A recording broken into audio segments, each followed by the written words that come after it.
teman-teman, saya hari ini berada di ruangan hatching atau ruangan penetasan telur udang faname ataupun fertilisasi telur udang faname. Nah, ini merupakan tank hatching ataupun tank tempat penetasan telur udang faname.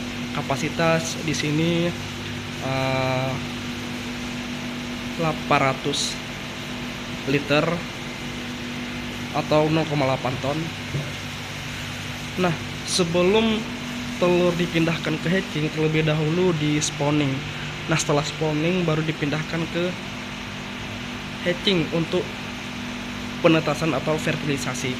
Nah, teman-teman bisa lihat sendiri. Ini merupakan gambaran tempat hatching atau penetasan telur kami. Nah, di sini banyak para petani hatchery ataupun para pembenihan udang faname sering terjadi kegagalan. Kenapa? Karena tingkat fertilnya sangat rendah. Nah, kita lihat dulu teman-teman, saya review tempat saya pengecekan sampel. Nanti saya ngambil sampel telur di sini yang telah fertil, kemudian saya hitung nanti di lab. Nah, kita lihat suhu ruangan ada berapa. Suhu ruangan ada 27,1 ya teman-teman. Nah, teman-teman bisa lihat. Nah, di sini yang setahu saya kegagalan fertilisasi udang faname ada beberapa faktor ya teman-teman. Teman-teman bisa lihat sendiri. Kegagalan fertilisasi udang faname ada beberapa faktor.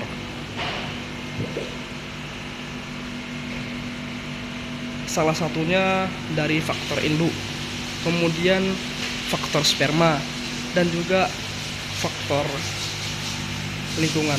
Nah, teman-teman bisa lihat sendiri, ini merupakan telur yang sudah fertil dan juga ada yang belum fertil.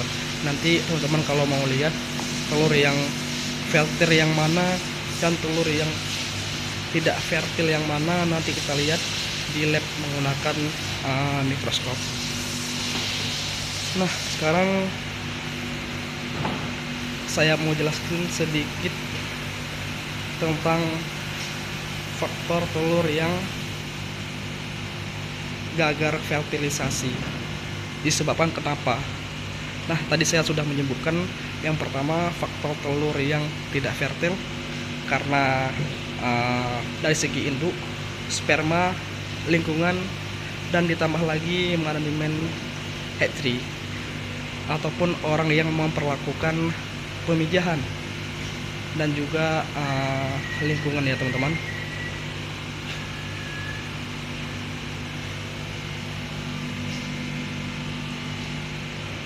Nah, penyebab fertilisasi kurang ataupun tidak sempurna yang pertama dari segi induk betina, mungkin dia belum matang konak, belum sempurna, ovariumnya belum matang, kemudian gonadnya dia pucat dan telur belum terbuahi.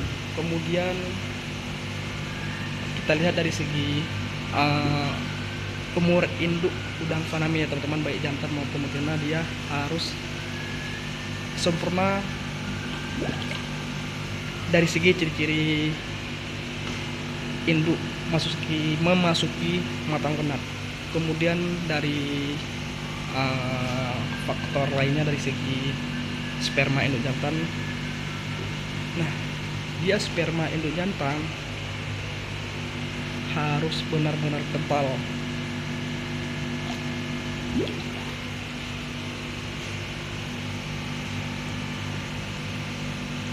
Dan kemudian juga dari segi faktor pemijahan ataupun kawin. Biasa terjadi karena mungkin dari segi kegagalan transfer sperma kepada betina yang sering lepas ketika betina menangkap. Kemudian yang terakhir, salah satu faktor yang mempengaruhi fertilisasi dari segi suhu air, pH air, salinitas DO dan juga amonia. klorin dan bromin. Nah, ini harus benar-benar kita jaga.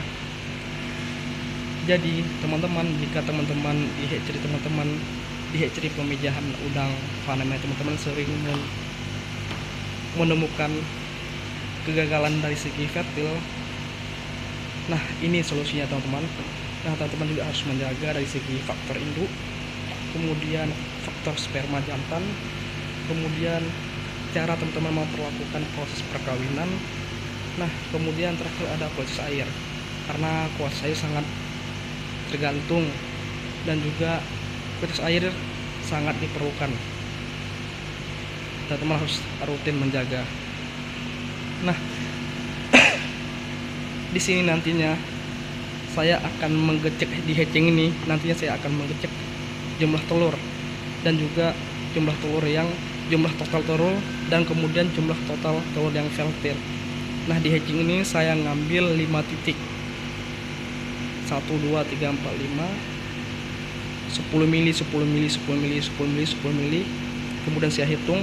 Setelah saya hitung, kemudian saya ngecek fertilnya juga di mikroskop. Kalau teman-teman ingin mau lihat, silahkan teman-teman ikuti saya video sampai habis. Oke teman-teman. Nah, saya di sini sudah mengambil sampel. Nah, di sini saya ngambil sampel menggunakan ini 10 mili. Saya masukkan ke botol aqua ini dan kemudian saya hitung nantinya di mikroskop. Oke teman-teman, sekian dari saya. Terima kasih.